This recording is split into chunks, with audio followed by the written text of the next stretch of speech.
अगर आप समझदार हैं लेकिन अनुशासित नहीं हैं, तो यूलिसिस नियम का उपयोग करें। अभी एक समझदारी भरा निर्णय लें जिससे आप भविष्य में एक निश्चित तरीके से कार्य करने के लिए मजबूर हों। आपको एक ऐसा सिस्टम बनाना चाहिए जो आपको स्वयं से सुरक्षित रखे।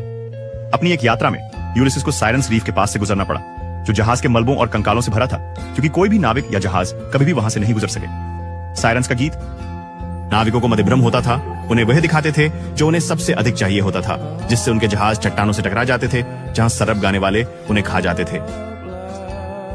ओलिसेस इतना बुद्धिमान था कि उसे पता था कि वह केवल इच्छा शक्ति पर निर्भर नहीं कर सकता। चट्टान की ओर देखते हुए उसने सोचा, मैं उससे अधिक अनुशासित या इच्छा शक्ति वाला नहीं हूं जो मुझसे पहले असफल हुए। लेकिन वह फिर भी सिरन के गीत को सुनना चाहता था, इसलिए उसने अपने दल को आदेश दिया कि वे अपने कानों में मोम डाल लें और उसे 10 रस्सियों से मस्तूल से बांध दें। उसने उनको चेतावनी दी, उन नाविकों की तरह जो मरे, मेरी इच्छा शक्ति कमजोर है। जब मैं साइरन्स की आवाज सुनूंगा तो मैं शायद चिल्लाऊंगा और तुम पर गुस्सा करूंगा, मुक्त करने की भीख मांगूंगा, लेकिन चाहे मैं कुछ भी कहूं, मुझे मत खोलना। जब वे चट्टान के करीब पहुंचे, यूलिसिस ने साइरन्स के गीत की शक्ति को महसूस किया। लेकिन इससे पहले कि हम देखें कि उसकी योजना सफल हुई या असफल, सोचें कि आप अपने जीवन में यूलिसिस नियम का कैसे उपयोग कर सकते हैं। उदाहरण के लिए लेखक विक्टर ह्यूगो, जो धनी थे, एक समाज सेवी थे और भारी शराब पीते थे, लिखने के लिए बैठने में संघर्ष करते थे। जब उन्हें वास्तव में काम करना होता था तो वह यूलिस नियम का उपयोग करते थे। वह खुद को अपने कार्यालय में केवल कागज और कलम के साथ बंद कर लेते और अपने सेवक को उनके कपड़े लेकर 4 घंटे तक न लौटने का निर्देश देते। इस तरह उसने बाहर जाने और अपने दोस्तों के साथ पार्टी करने के प्रलोभन को समाप्त कर दिया।